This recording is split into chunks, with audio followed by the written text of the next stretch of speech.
What's this? A letter for me. Welcome to another episode of Remember the Great Sports Through the Mail Thursdays. Today I'm going to share with you 3 recent returns that I just got back in the mail. So we're going to start with this first one from Richmond, Virginia. And that is a return from former Los Angeles Dodger / St. Louis Cardinal Major Leaguer Tracy Woodson on 404 cards. I happen to have the minor league cards of him as well in my collection, so I had this minor league set that you've seen in a couple other videos, as well as that minor league card as well. So let me tell you about Tracy Woodson and his career in baseball. Tracy Woodson, a Richmond, Virginia native, attended high school in Richmond, Virginia, and later went on to play his college baseball at North Carolina State University. He was selected in 1984 in the 3rd round out of North Carolina State University by the Los Angeles Dodgers. His first year in single A for the Dodgers affiliate, appeared in 76 games, batted .219 and hit 4 home runs. The following year, he would repeat in single A, where he would improve his numbers to .250 and 9 home runs.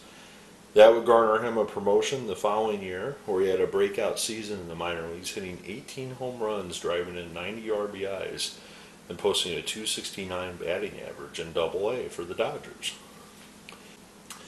The following year, in 1987, he would be moved up to Triple-A, and he would get a shot at the major leagues on April 7th, 1987. He would split time between Triple-A and the majors, between Los Angeles and Albuquerque, and he would post in 67 games a .290 batting average in Triple-A, but just posted a .228 batting average in the majors that year in '87. Well, the following year, in 1988, he would have exceptional numbers in Triple-A, hitting 17 home runs in Triple-A in 1988. But in the 65 games that he was in Los Angeles, he batted just .249 and hit 3 home runs.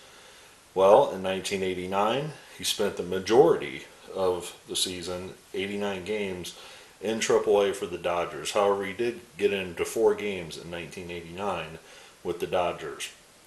Of course, he was part of the 1988 championship Los Angeles Dodgers. After the '89 season concluded, he was traded to the Chicago White Sox. He would spend 1990 with the White Sox organization. However, he did not get a call up to the major leagues with the White Sox that year, and would be released from his contract concluding that season. The following year, he would sign with the Braves, which is that card right there, and he would spend the entire 1991 season in Triple-A with the Braves, posting a .277 batting average in 120 games. After that season concluded, he signed a minor league deal with the St. Louis Cardinals, and he would spend the majority of the 1992 season, 109 games in Triple-A for the Cardinals, where he posted a .296 batting average. The Cardinals did, however, call him up for 31 games to St. Louis that year, where he did post a .307 batting average that season in St. Louis. The following year, in 1993, he would make the Cardinals and be on their team as a part-time utility player, appearing in 62 games for the Cardinals that season between first and third base.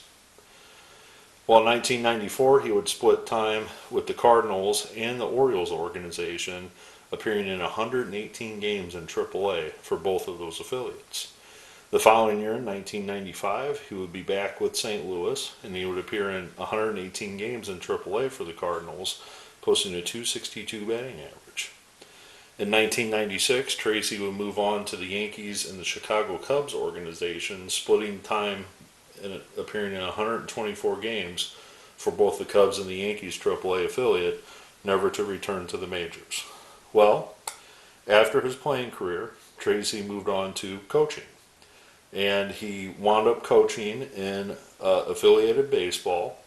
By 1998, he was the coach of the Erie Seawolves, and he held positions in various organizations, including the Pirates, the Padres, and the Marlins, through 2004. But in 2007, he became the head coach at Valparaiso University in Valparaiso, Indiana, as the baseball's head coach. He would remain at Valparaiso through 2013, and then the opportunity to return to his home city of Richmond came to Tracy. Since in 2014, Tracy became the head baseball coach for the Richmond Spiders in Richmond, Virginia, and he has held that position ever since. So in closing, Tracy's had a career in baseball, starting out as a minor league player, being a major leaguer, becoming a coach in the minor leagues, and now a collegiate coach. So Tracy, thank you very much for signing my cards. Very happy to add a World Series champion to my collection. Also get another team set card signed out of that set, so we'll move on to the next one. Alright, so this next one's one of my favorite players growing up, and this is former catcher of the Cincinnati Reds, along with a couple other teams. Joel Oliver on 1, 2, 3, makes a third, and a fourth. So let me tell you about Joel Oliver and his career in baseball. Joel Oliver attended Boone High School in Orlando, Florida, and was selected in the second round of the 1983 draft by the Cincinnati Reds. After signing his professional contract, the 17-year-old catcher found him in the rookie ball affiliate for the Reds, where he appeared in 56 games for the Reds that year in 1983. The following year, he was promoted to Single A, where he appeared in 102 games. And the following year, in 1985, he would repeat the year in Single A, appearing in 112 games for the Reds Single A affiliates. In 1986, the 20-year-old was in Double A, where he appeared in 84 games for the Reds that year, posting a .277 batting average in Double A.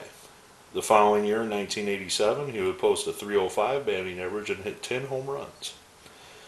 In 1988, he would start the year in Double A, however get promoted up to Triple A, appearing in 101 games between the two affiliates for the Reds Triple A and Double A affiliate. In 1989, he would start the season in Triple A for the Reds, and midway through the season on July 15th, 1989, Joe Oliver would make his major league debut. He would post a .272 batting average, hit 3 home runs, and 49 games for the Reds that season. In 1990, the position was primarily his, as he was the starting catcher for 121 games for the Cincinnati Reds, where he batted .231 and hit 8 home runs, and eventually would go on to win the World Series with the Reds. The following year in 91, he would platoon some time, appearing in just 94 games for the Reds as their catcher. However, he would bounce back in 1992, appearing in 143 games as the everyday catcher for the Reds, hitting 10 home runs. The following year in 93, he would hit 14 home runs, appearing in 139 games for the Reds. 1994, he had an injury-plagued season and appeared in just 6 games for the Reds. And after the 1994 season concluded due to the strike, he was released by the Cincinnati Reds. Joe signed with the Milwaukee Brewers. He spent 1 year with the Brewers in 1995, appearing in 97 games for them behind the plate. After the season ended, the Brewers let him go, and Joe decided to return to Cincinnati, where they hired him again. And in 1996, Joe returned to the Reds, having a homecoming after he proved overcoming his injury, where he appeared in 106 games that year for the Reds as their starting catcher. 1997 was more of the same, where he caught 111 games for the Reds that year and hit another 14 home runs for the Reds in 97. After the 1997 season concluded, he signed with the Detroit Tigers and became the Tigers' starting catcher in 1998. Things didn't work out so well for Oliver with his time in Detroit, and on July 16th, the Detroit Tigers released him from his contract. Joe signed on with the Seattle Mariners for the remainder of the 1998 season, and after spending some time with Seattle, he would then be granted his free agency again. Joe then signed with the Tampa Bay Devil Rays and spent the majority of the 1999 season in AAA for them before being traded to the Pittsburgh Pirates for Jose Guillen. Joe would finish out the year with Pittsburgh, catching in 45 games for the Pirates that year. After the season ended, Joe would be released from his contract and he would again sign with the Seattle Mariners. Joe would spend time between Seattle's AAA affiliate, appearing in 18 games and catching 69 games in the majors for Seattle at the age of 34. After the end of the 2000 season, Joe would sign with the New York Yankees. In 2001, Joe would be sparsely used in New York, where he would appear in just 12 games for the Yankees, and then after those 12 games, he would be released by the Yankees in June of 2001.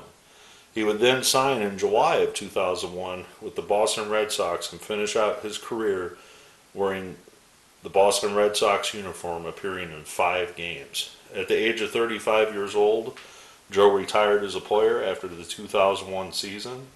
In total, he caught 1,076 games in the major leagues, the majority of those 8 years with the Cincinnati Reds at 769. He posted a lifetime .247 batting average and hit 102 home runs as a catcher for his major league career.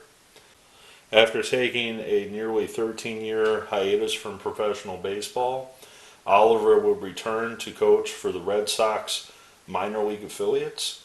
He would coach in the minor league system for the Red Sox all the way through the 2019 season.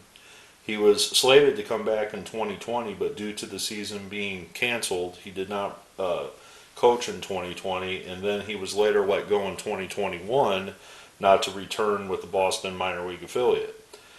Well, in 2021, he went and coached in the Collegiate Summer League, the Blue Ridge Runners of the Appalachian League, and most recently in 2022, he coached the Frederick Keys of the MLB Draft League of the Collegiate Summer League, the partner of Major League Baseball. So Joe, to this day, is still involved in baseball, which I think is very cool.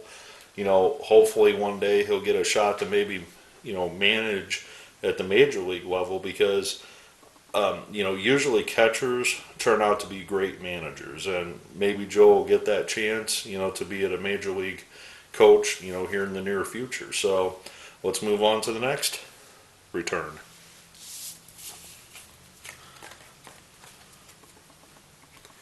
All right, so this final one was postmarked from Michigan. And this is a return from former Toronto Blue Jay great Ernie Whitt on 1, 2, 3, and a 4th showing him as an Atlanta Brave. So let me tell you about Ernie Whitt and his career in baseball. Ernie Whitt, a left-handed hitting catcher, a Michigan native, attended high school in Michigan and also attended Macomb Community College in Warren, Michigan. He was selected in the 15th round of the 1972 draft by the Boston Red Sox. Whitt would be assigned to the Red Sox A affiliate at 20 years old, where he would appear in 32 games for them that season, splitting time between low A and high A.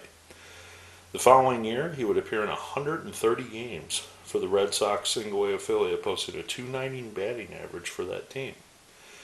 That would garner him a promotion to appear in 111 games the following year for their double A affiliate.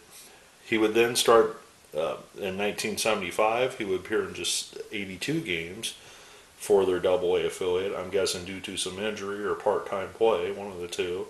And then in 1976, he would start the season in Double A. However, he would get promoted to Triple A after posting a solid batting average. And on September 12, 1976, Ernie Whitt would make his major league debut for the Boston Red Sox. Whitt would just spend 8 games with the Boston Red Sox, because after the season ended, he would be selected and forever change the course of his career in the expansion draft by the Toronto Blue Jays. He would just appear in 23 games for the first year Blue Jays behind the plate. The following year in '78, he would be delegated to AAA duties, appearing in 121 games for the Blue Jays AAA affiliate, appearing in just 2 at the Major League level. The following year, in 1979, he would spend it solely in AAA for the Toronto Blue Jays, where he posted a respectable .249 batting average and hit 7 home runs. The following year, in 1980, however, he would get his shot at the majors full-time almost, where he would appear in 106 games for the Blue Jays that year in 1980. Ernie Whitt would be the Toronto Blue Jays catcher for the rest of the decade. From 1980 to 1989, Ernie Whitt would be the everyday catcher for the Blue Jays. His most successful season was in 1985, where he made his one and only All-Star team in 139 games, posting a .245 batting average and hitting 19 home runs that year. Well, after the conclusion of the 1989 season, the Toronto Blue Jays traded him to the Atlanta Braves. Ernie would be slated to play part-time for the Braves in their catching corps, and he struggled mightily, where he batted just .172 in 67 games in 1990 for the Braves. After the conclusion of the 1990 season, Whitt would be released from his contract from the Braves, and he would sign with the Baltimore Orioles. At 39 years old, Whitt would play part-time for the Orioles, appearing in 35 games for them that year, posting a .242 batting average, but then would be released on July 5th of 1991. So the story doesn't end there. Whitt would then get involved in coaching. He would actually become a bench coach and first base coach for the Blue Jays at the Major League level. He also would coach in the minor league affiliates for the Philadelphia Phillies. He would also be a roving instructor for the Phillies. But most notably, in 2004 at the Summer Olympics, Ernie Whitt was the coach of Team Canada. He also did this role in the 2006 World Baseball Classic. He also managed in the World Baseball Cup and also the 2011 Pan American Games for Team Canada. He was elected to the Canadian Baseball Hall of Fame in 2009, and I would guess, because of his contributions, not just as a player of, the Toronto Blue Jays, but also him still coaching, Team Canada. So I'm very, very happy to add one of the Blue Jays' greatest players of one decade, I guess you would say. If you were going to say the Blue Jays of the 80s, Ernie Whitt's probably got to be your catcher because he was there, from 1980 to 1989. I also want to thank Mr. Oliver for signing his cards as well for me. And I also want to thank Mr. Woodson for signing for me as well. All three of these men are very instrumental in the lives of young baseball players still to this day. Each of them are coaches respectively in their own way. Tracy being a coach at the collegiate level, Ernie being a coach at the national level, and Joe Oliver being a coach at the minor league level and the development level. So I hope you learned a little bit about a couple noteworthy players from the 1980s and 90s. I look forward to your comments below, and as always, happy collecting.